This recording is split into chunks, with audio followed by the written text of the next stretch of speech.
Hello, and welcome to ASMR TirarADeguello. Are you hoping to calm your mind, relax your body, or experience ASMR? Dr. Andrew Michaels is here to help you.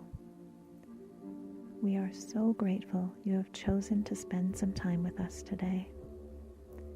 Please remember to subscribe if you haven't already, and consider reviewing this podcast on iTunes and sharing it with your friends and family.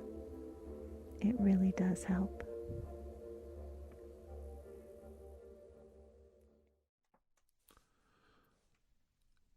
Good afternoon and welcome.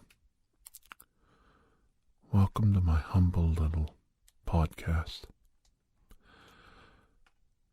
I think sometimes people think all these mysteries, paranormal adventures are fake, but I can actually tell you about a real one. A conspiracy so vast and so magnanimous that if you could prove it is actually a conspiracy, there he is, right now. Come here. Come here. Oh, we have a friend. Somebody was worried about me and came down to visit. Did you hear the door open?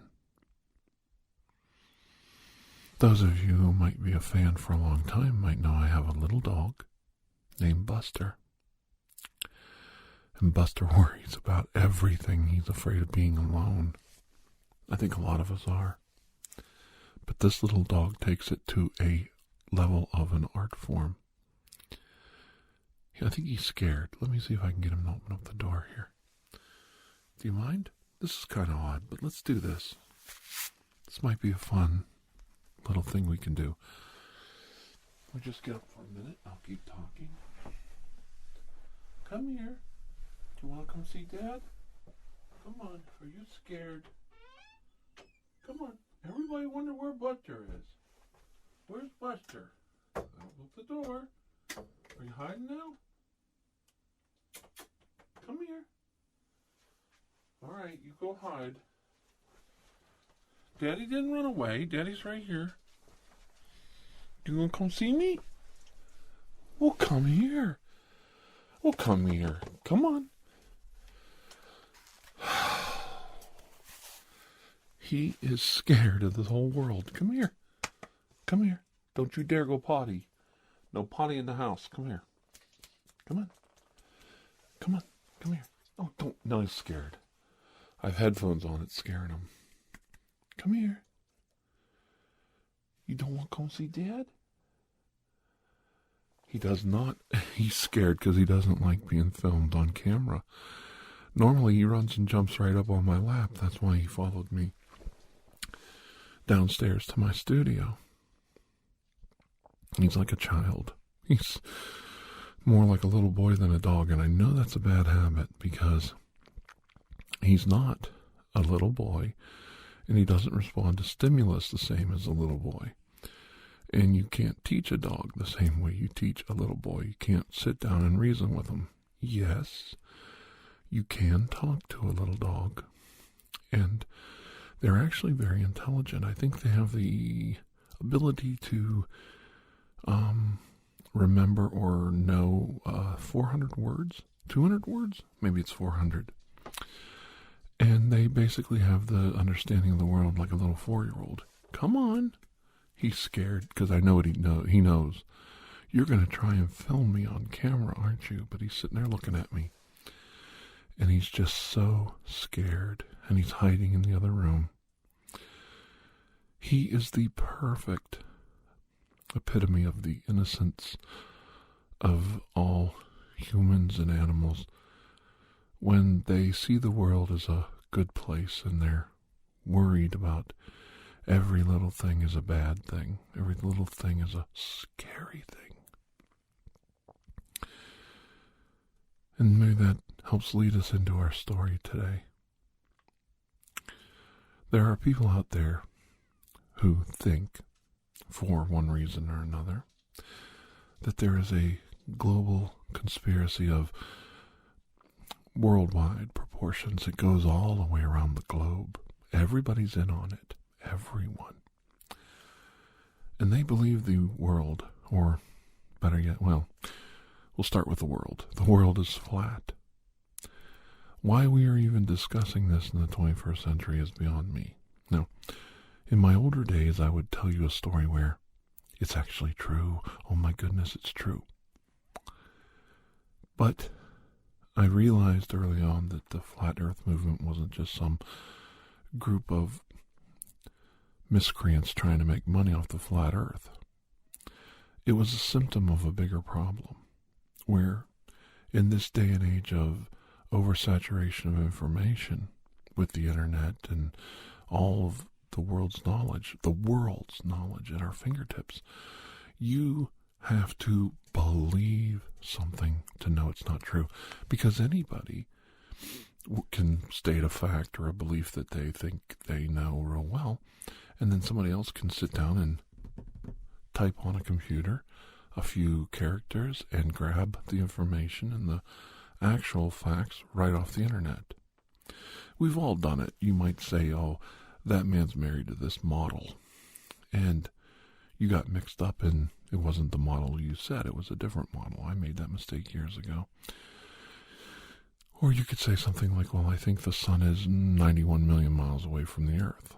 Well, it's 93 something million miles away, so you were off a little bit, but it was a small mistake. But the idea is the sun is millions, in fact, over 90 million miles away from the earth. So it's quite far away. Now, it looks kind of small in our sky. It's a little round ball.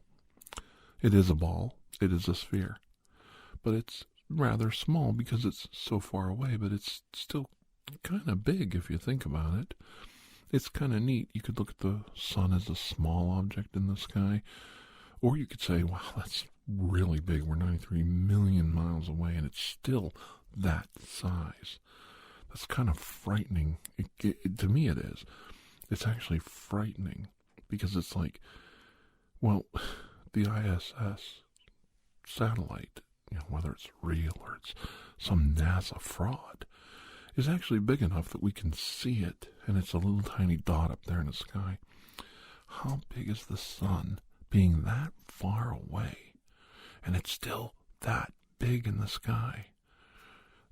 That kind of freaks me out a little bit, because when you really start to think about these numbers and the sizes of things and the grandeur of just our solar system, not even talking about the universe around us, just talking about the grandeur of my own little tiny corner of the existence, it's quite frightening, because you do live in an insignificant little tiny speck of dirt and rock in the sky, surrounded by vastness of literally nothing. This is the only safe little oasis, the only little tiny desert spot that's safe, with water and food and shelter to keep me cool when I need to be, and hot when I need heat. I would die anywhere else without extreme measures taking place. A spacesuit, spacecraft, supplied air. The air has to be scrubbed so you don't have CO2 buildup in your spacecraft. It's quite alarming how quickly the human being is in a precarious situation when one little tiny system goes wrong. I always wondered, people say they faked the moon landings. Okay, so you faked the moon landings. But they built the scrubbers for the CO2 on Apollo and the lunar lander. You could say, well, yeah, of course they did. They had to have all the systems, in place, or you'd know that one little thing was fake. Well, my thing is, they actually work. The scrubbers actually work, because when Apollo 13 couldn't go to the moon and they abandoned their command module and went into the lunar lander for several days until they could get back to Earth, there wasn't enough scrubbing surface area and material in the lunar lander to last that long. And the cartridges weren't the same size from the command module for the lunar lander system to scrub the air. One was square and one was round. So the astronauts were in a position where they were going to die because they made a mistake. They had an engineering oversight. This is how you learn things from the drawing board, designing things, into the practical world. The scrubbers were basically the same technology. They would take in the air that the astronauts breathed out, and they would scrub the CO2 and get the oxygen out of it, I think, and return it right back to the spaceship. Well, the CO2 would be captured in filters, and that would keep the level of CO2, carbon dioxide, from building up and making the astronauts sick. I'm sure they scrubbed other different elements out of the air. I'm not sure. I'd have to look into it. But there was one fundamental thing they did wrong. This is the part that kind of blows conspiracy theories apart when you start to apply common sense and logic to them. They never designed the lunar lander to last with 3 men in it that long as it would take to get slingshotted around the moon and come back. So the scrubbers were overloading and they weren't working anymore. So they said, that's okay, we have these cartridges in the command module. We'll just put one in the lunar lander system, and the men can continue breathing proper levels of oxygenated air, free of CO2. Well, there's a problem. They designed, and I could have it backwards, but I believe the command module had square filters, and the lunar lander had round filters. Now, normally this wouldn't be a problem. As I said before, one system was built for one application, and one system was built for another. But because of the emergency, now the lunar lander was being used as a lifeboat, as a life preserver, as a life-sustaining system. And it really wasn't designed for 3 men for that long of a time period. So it was exceeding its engineering design limits. Now, this is important. You have to remember these things. It was built, if it was a hoax that they went to the moon, or that the Earth is round, or that the Earth is flat, why would they do something like this? Why wouldn't they just lie about the size and the shape of the filters?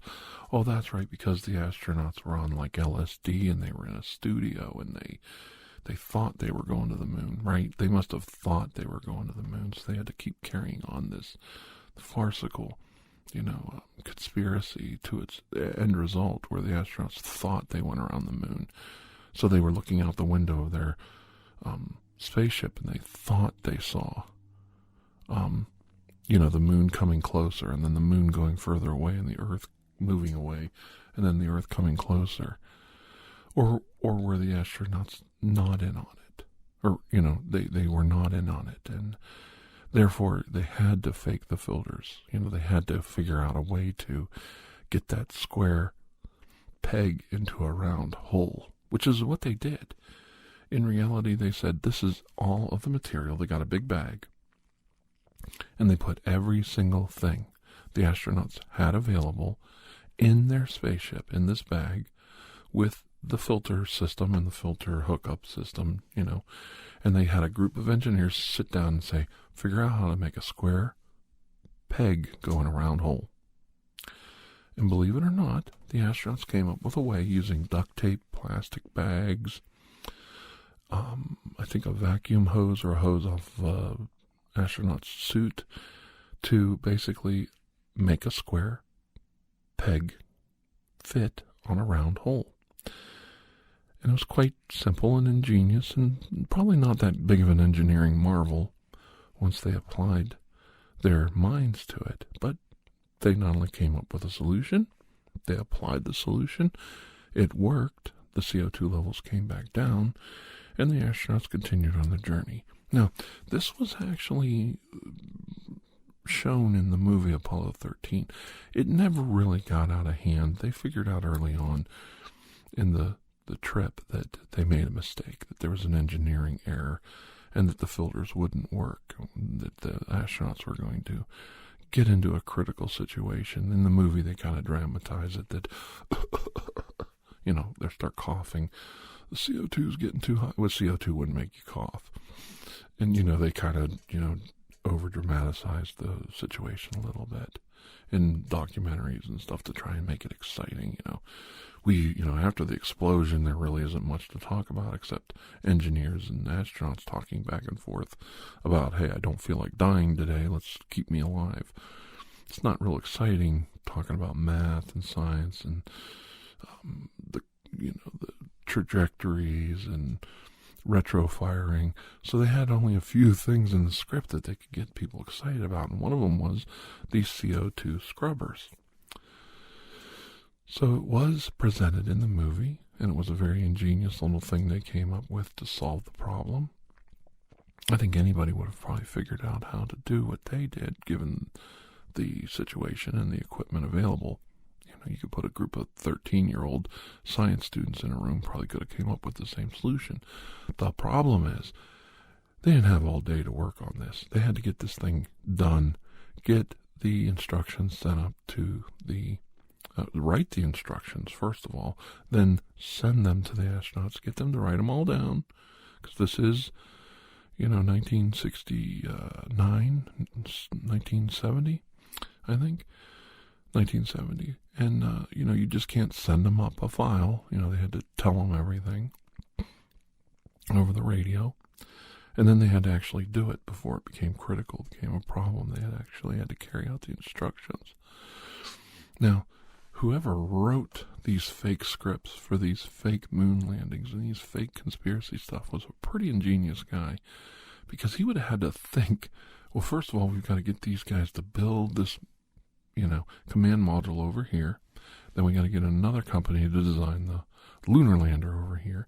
And then they accidentally have to design the filters 2 different sizes, because in that script for Apollo 13 that we're going to do in the 1970s, this is back in like 65 when they're designing it, make sure you don't make the filters the same size, because if you do, that won't work in this script we have for the Apollo 13 mission in 1970. The filter's got to be a different shape. Okay? So, that'd be really frustrating. Here you are, Stanley Kubrick, you're filming these moon landings, you're making millions of dollars, you're shooting this film on this soundstage, everybody's in on it, everybody's getting paid, it's a big conspiracy. And then, what's this thing here with the script says something about square filters in a round hole. And then they go, oh my God, they forgot, they didn't get the memo, and they made the filters both round. Well, nobody knows, right? Nobody has ever seen the blueprints that have been printed, put all out there in the public domain. Everybody could check all this and see that, Kubrick faked it. No, the filters were square. And then on the lunar lander, they were round. And the prints for all these systems, the lunar module itself is in a museum, so is the command modules. They were all recovered. You can go and tour them. You can look at them. You're a taxpayer, you're a citizen of the United States of America. You could easily go and look at these things. And just probably anybody in the United States, or the world even, could go to the Air and Space Museum probably and see the shape of these filters. You're telling me that when they designed all this stuff, they designed a mistake into the modules so that later on they could use it as a script plot point in a script for an emergency rescue operation for Apollo 13. That's the greatest conspiracy ever told. Not just that you shoot a rocket up into the sky and after somehow we follow it all the way into the atmosphere, out in outer space. The British follow it. The Russians, they're all in on it because they all follow the trajectory of this rocket. because it crosses over their airspaces, it crosses over their country, over their land. Everybody wants to know, if there's this, 100,000-pound rocket flying over their country, they throw a fit when you send a U-2 spy plane over Russia, or you fly an SR-71 around their border, right? But they don't care if you shoot a 100,000-pound Apollo rocket up over top of their airspace.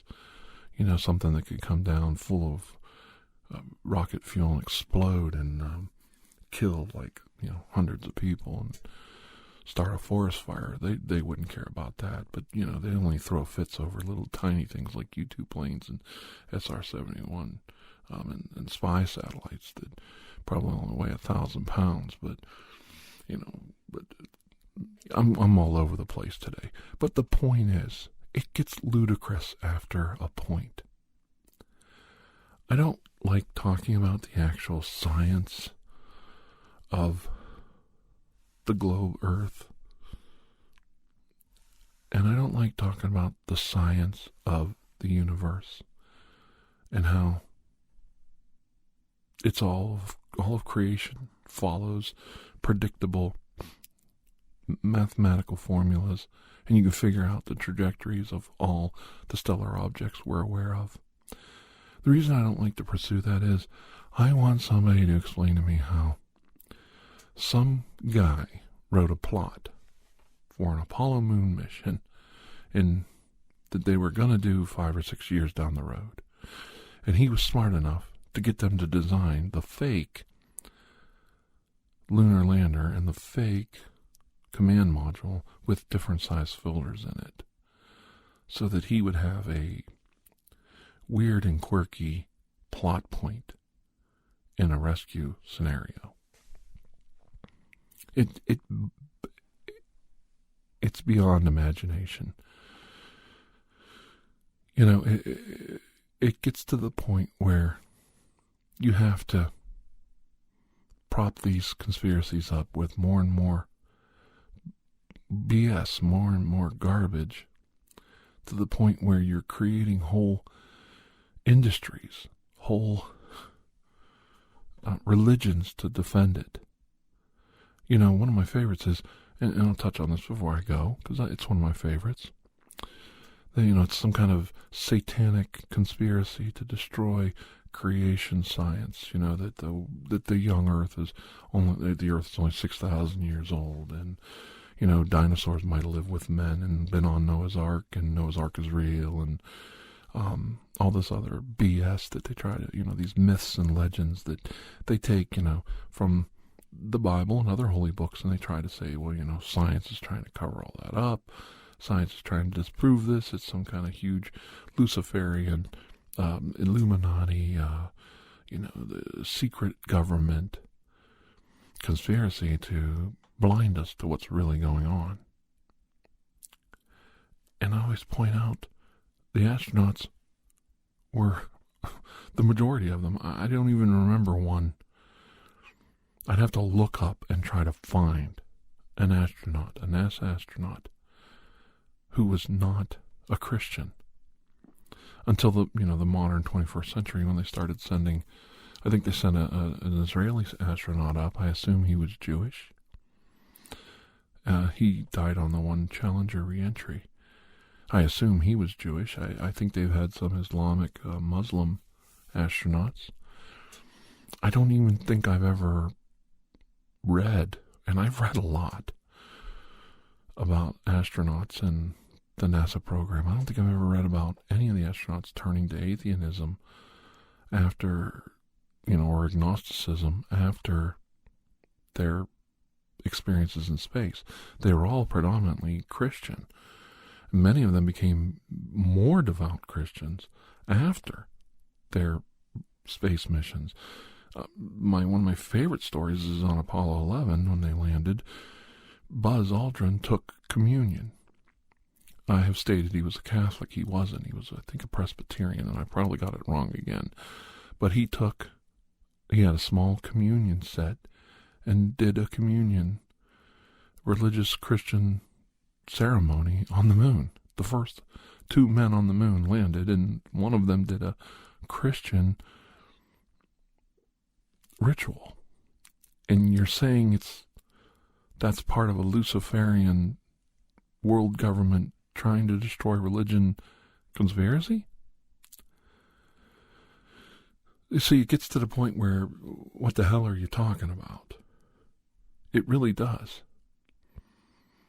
Now, I know they try to pick apart every little tiny thing about Buzz Aldrin, but it just doesn't hold water.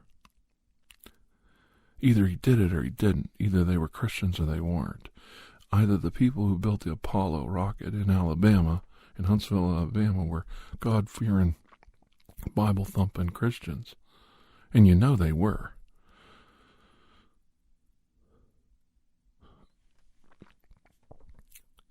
You got to tell me the truth. You know the truth. And the truth is what the facts are.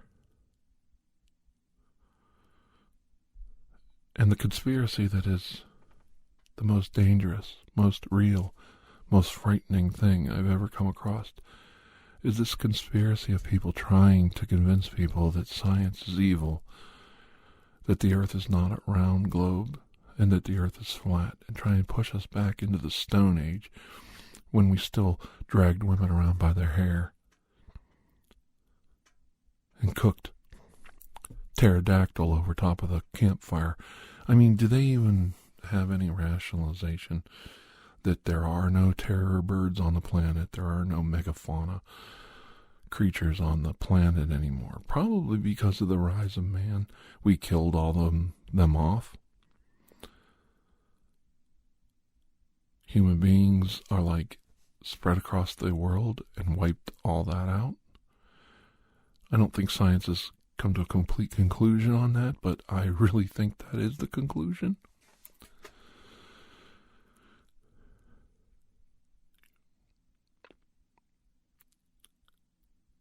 We've got to give up on this stuff. We've got to start putting these conspiracies away. We've got to start living in reality and living in the real world. We're harming each other with this nonsense. We're harming each other by painting science and progress as evil, when at the same time we're using the internet, a desktop computer, a laptop, or a notepad to communicate with the world, to tell the world that science is evil and out to get them. Your conspiracy doesn't hold water. And remember, water does seek its own level. And in the end, the facts of science will eventually puddle up and drain your conspiracies of all their energy. That's the best I could do today. Thank you for joining me today, and I'm so glad I got to talk to you, all of you. I hope you'll rate, share, and leave a comment on this podcast. It really does help us grow. A very scary and frightening paranormal adventure comes next. I hope this one didn't frighten you too much, but I do want you to think about it. Conspiracy theories are frightening, and they do real damage, and they could cause a lot of harm. Think about that. Until I see all of you again, please have a most blessed day. Bye-bye.